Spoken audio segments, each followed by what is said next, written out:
Bago pa man magsimula mga idol ang laro ng Golden State Warriors kontra sa Toronto Raptors, ibinulgar nga po ng sikat na NBA insider na si Shams Charania ng The Athletic na meron nga pong hinaharap na seryosong problema si Andrew Wiggins sa kanyang pamilya na hindi rin naman nga ibinulgar hanggang ngayon since personal nga ito. Kaya dahil dyan binibigyan nga po siya ng Golden State Warriors ng sapat na space at oras upang pagtuunan ng pansin para masolusyonan agad ang kanyang hinaharap na problema. Kaya dahil dyan, tunay nga talaga na hindi alam ng Warriors kung kailan ito makakabalik muli sa kanilang kupunan o kung makakabalik pa nga ba siya sa kanilang lineup ngayong season. Pero umaasa pa rin naman si Coach Steve Kerr na makakabalik pa rin naman ito muli sa kanilang team ngayong season. And speaking of Warriors, bagamat man kulang sila mga idol ng players sa kanilang game kontra sa Raptors, nagawa pa rin naman nga nila dito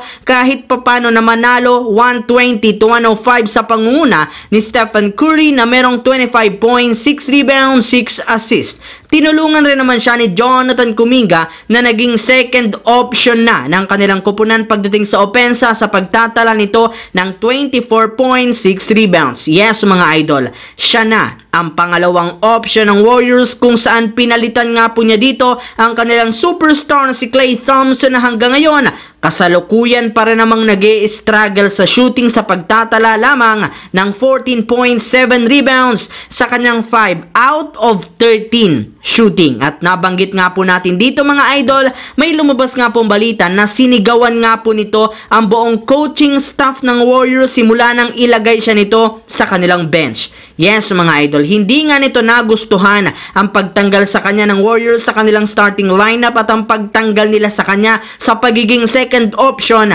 sa kanilang opensa. Mabuti na lamang, unti-unti na rin naman nga pong naipapanalo ng Warriors ang kanilang mga nakalipas na laro. Kaya medyo natatabunan nga po ng kanilang team ang kanilang hinaharap na problema ngayon.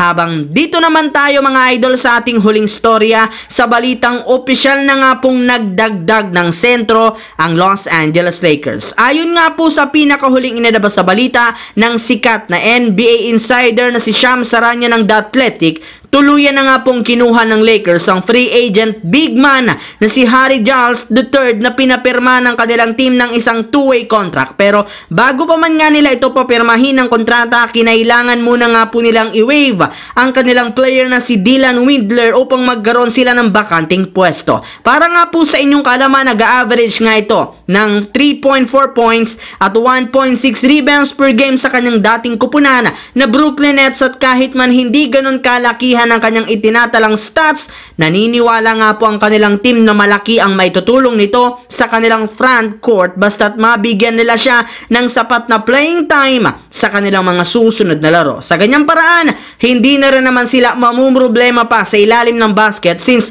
magkakaroon nga sila dito ng bagong big man ang pansamantalang papalit kina Jared Vanderbilt, Christian Wood at Colin Castleton na pare-parehong may injury sa ngayon sa kanilang katawan at pansamantalang tutulong kina LeBron, Anthony Davis at Jackson Hayes.